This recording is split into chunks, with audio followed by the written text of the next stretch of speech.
നിങ്ങൾ ചെയ്തത് പ്രോസ്റ്റിറ്റ്യൂട്ട് ലെവലാണ്, ബെഡ്റൂം സീൻസ് ഒക്കെ ചെയ്യുന്നത്. ബെഡ്റൂം സീൻസ് എന്ന് പറഞ്ഞാൽ എന്താ ഉദ്ദേശിക്കുന്നത് മനസ്സിലായില്ല.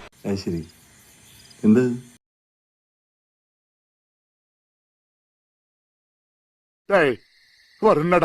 സീൻസ് എന്ന് പറയാൻ പറ്റിയ എത്ര കണ്ടന്റ് ഒന്നും നിങ്ങൾ ചെയ്തിട്ടുണ്ടോ? നെഗറ്റീവിനെ പോസിറ്റീവായിട്ട് കണ്ടോണെങ്കിൽ പിന്നെ നമുക്ക് വലിയ പ്രശ്നമൊന്നും ഉണ്ടാവില്ല. നല്ല രീതിയിൽ തന്നെ നമുക്ക് മൂവ് ചെയ്യാൻ പറ്റും. അത് ശരിയാ. ആത്മപ്രശംസ എനിക്ക് ഇഷ്ടമല്ല, എങ്കിലും ചില സത്യങ്ങൾ പറയാതിരിക്കുന്നത് ശരിയല്ലല്ലോ. നിങ്ങളെ വീഡിയോസ് കാരണം പിള്ളേർക്ക് ഫോൺ കൊടുക്കാൻ പറ്റുന്നില്ല എന്നൊക്കെയുള്ള പരാതി ഉണ്ട്. അതിനെ കുറിച്ച് എന്താ പറയുന്നത്? ആവശ്യമില്ലാത്ത ചോദ്യങ്ങൾ ചോദിക്കരുത്. എന്റെ ഭഗവാനെ, എന്താ ഇതിന്റെയൊക്കെ അർത്ഥം? പുറത്തിറങ്ങുമ്പോഴത്തേക്കും പിള്ളേരാണ് ഏറ്റവും കൂടുതൽ നമ്മളെ തിരിച്ചറിയുന്നത്. അങ്ങനെ ഒരു പിള്ളേർക്ക് കാണാൻ പറ്റാതായിട്ടുള്ള ഒന്നും തന്നെ ചാനലിൽ കാണിക്കുന്നില്ല.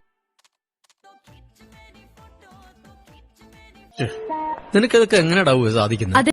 അല്ല, ഞാൻ പറഞ്ഞ ഒരാള് ജസ്റ്റ് ഒന്ന് തീ കൊളുത്തിയാൽ മതി, പിന്നെ വല വരും. എങ്ങനെ ഇരിക്കണം? ചേച്ചിക്ക് അത്രയ്ക്ക് ഇതാണെന്നുണ്ടെങ്കിൽ മുരിക്കില് കയറാ, അത്രയും മോശമായിട്ട് സംസാരിക്കുന്ന ആൾക്കാരോട് എന്തായിരിക്കും നിങ്ങൾ പറയാം? ഈ സ്നേഹം മാത്രം മതി എനിക്ക്.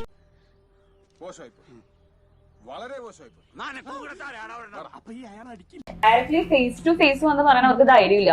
ഈ കമന്റ് സെക്ഷനിൽ വന്നിട്ട് കൃത്യമായിട്ട് പറയാൻ മാത്രം കുറച്ച് ആളുകൾ ഉണ്ട് എന്ന് എന്തായാലും ഈ കമന്റ്സ് കണ്ടാൽ മനസ്സിലാക്കി എടുക്കാൻ പറ്റും. ഒരു വരം തരാം, വേണം പറയുന്ന ആളുകൾ അത്രയും ചീപ്പായിട്ടുള്ള കമന്റ്സ്, എന്തായാലും അത്രയും ആ ലെവലിലുള്ള ആളുകളായിരിക്കും അത്രയും ചീപ്പ് കമന്റ്സ് ഉണ്ട്. പിന്നെ നമ്മളും അതേപോലെ റെസ്പോണ്ട് ചെയ്ത് പിന്നെ അവരും നമ്മളും തമ്മിൽ വലിയ ഡിഫറൻസ് ഉണ്ടാവില്ലല്ലോ.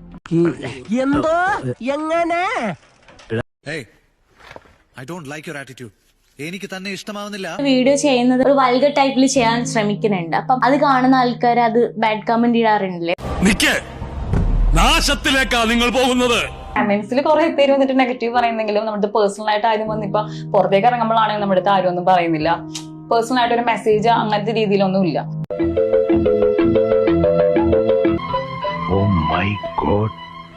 എങ്കിലും ഒരു കമന്റ് കണ്ട് നിങ്ങൾക്ക് ദേഷ്യം വന്നിട്ടുണ്ടോ? പിള്ളേരെ വരെ മോശമായിട്ട് പറഞ്ഞിട്ടുണ്ട്. എനിക്ക് സങ്കടം വന്നിട്ടുണ്ട്. കുഞ്ഞുങ്ങളെ പറയാൻ നേരത്ത് പൊതുവിലെ പാരന്റ്സിന് നമുക്കൊരു ഉള്ളിലൊരു സങ്കടം.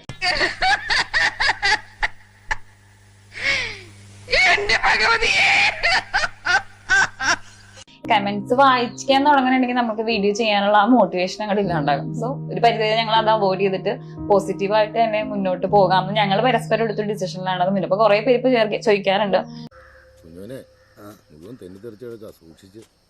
ഒരു കുഴപ്പമില്ല, സന്തോഷമുള്ള മക്കളെ, സന്തോഷായി. അത്യാവശ്യം ചില കമന്റ്സ് കാണുമ്പോൾ നമുക്ക് ഭയങ്കര സങ്കടം വന്നിട്ടുണ്ട്. ആ ഒരു സങ്കടത്തിൽ നിന്നാണ് നമ്മൾ ബോൾഡ് ആയിട്ട് ഇത് പോസിറ്റീവായിട്ട് കണ്ടു തുടങ്ങിയത്. നീ ഒരു സംഭവമാ, നീ സെറ്റപ്പാ, നീ മഹാനാ. കണ്ടറിയണം കോശി, നിനക്കെന്താ സംഭവിക്കാതെ.